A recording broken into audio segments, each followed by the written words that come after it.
Assalamualaikum warahmatullahi wabarakatuh. Kami dari kelompok 8 yang beranggotakan yang pertama ada saya, yaitu Anissa, kemudian ada Afifah Mudrika, dan yang terakhir ada Salma Sania.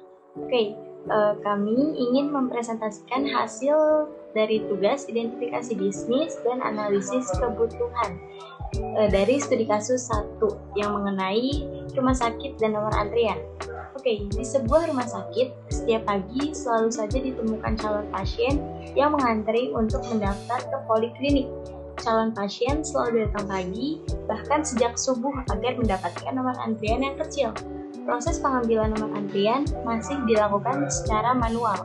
Namun, ada masalah lain yang ditemukan adalah adanya praktik calo, di mana mereka mengambil nomor terlebih dahulu dan menawarkan nomor tersebut kepada calon pasien dengan syarat calon pasien harus membayar nomor tersebut dengan sejumlah uang. Agar proses antrian tidak terlalu padat dan mengakibatkan antrian yang panjang, maka diperlukan sebuah aplikasi antrian online. Aplikasi yang dibangun membuat calon pasien dapat mengklik dan mendapatkan nomor antrian sejak masih di rumah dan datang pada waktu yang telah ditentukan. Next. Permasalahan yang ingin kami selesaikan ada 3. Yang pertama, calon pasien yang mengantri untuk mendaftar ke poliklinik. Yang kedua, proses pengambilan nomor antrian masih dilakukan dengan manual. Dan yang terakhir, adanya praktik calo yang mengambil nomor antrian. Next akan dijelaskan oleh Salma. Selanjutnya ada penyebab masalah. Yang pertama, setiap pagi selalu ditemukan calon pasien yang mengantri untuk mendaftar ke poliklinik.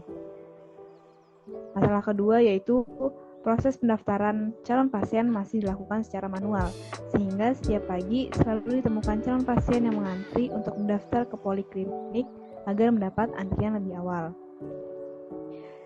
Masalah selanjutnya adanya praktik calo di mana mereka mengambil nomor tersebut kepada calon pasien dengan syarat harus membayar nomor tersebut dengan sejumlah uang. Selanjutnya yaitu ada sistem yang ingin dibangun atau keunggulan aplikasi. Apa sih sistem yang ingin dibangun? Yang pertama tuh ada efisiensi waktu dan tenaga. Efisiensi waktu dan tenaga di sini adalah bisa menghemat waktu dan tenaga. Jadi calon pasien bisa melakukan kegiatan yang lain saat mengantri. Yang kedua, ada keamanan dan kenyamanan pasien. Dengan membuat aplikasi ini, membuat pasien bisa mengambil antrian dengan aman dan nyaman karena dapat minimalisir adanya calo. Selanjutnya, yang ketiga yaitu kemudahan mengambil nomor antrian. Dan yang keempat, yang terakhir yaitu tertib dan teratur. Nomor antrian yang diambil calon pasien akan lebih akurat karena diproses oleh sistem. Selanjutnya akan dijelaskan oleh Afifah Mudrika. Kebutuhan sistem digolongkan menjadi kebutuhan fungsional dan kebutuhan non-fungsional. Kebutuhan sistem fungsionalnya yaitu sistem harus mampu mengelola nomor antrian dan perkiraan waktu datang ke poliklinik, serta sistem harus dapat mengelola data pasien. Lalu kebutuhan sistem non-fungsionalnya dibagi menjadi 4 kebutuhan. Antara lain yang pertama, kebutuhan keamanan, yaitu aplikasi dilengkapi dengan password dan user yang ingin mengambil nomor antrian harus login dengan username dan password.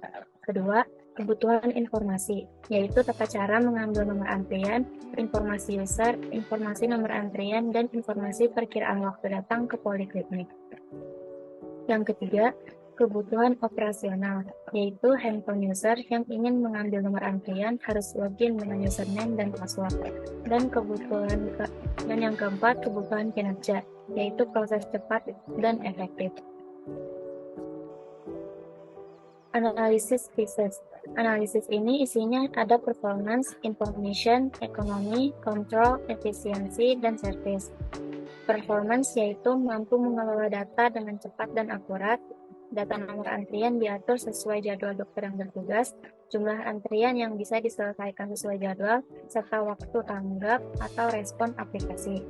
Information yaitu menyediakan informasi yang up-to-date dan lengkap, serta informasi yang membantu user saat melihat antrian. Ekonomi yaitu sistem akan memberikan penghematan operasional dan meningkatkan keuntungan perusahaan. control, yaitu sistem keamanan data, serta membatasi user yang dapat mengelola database. Efisiensi, yaitu menghemat waktu dan tenaga, serta meminimalisir penggunaan kertas. Dan service, yaitu kemudahan layanan yang diberikan oleh sistem. Sekian presentasi dari kami, menggoreng ikan dicampur masing. Digoreng terpisah dan sekaligus. Cukup sekian presentasi dari kami. Semoga mendapatnya yang bagus. Terima kasih. Assalamualaikum warahmatullahi wabarakatuh.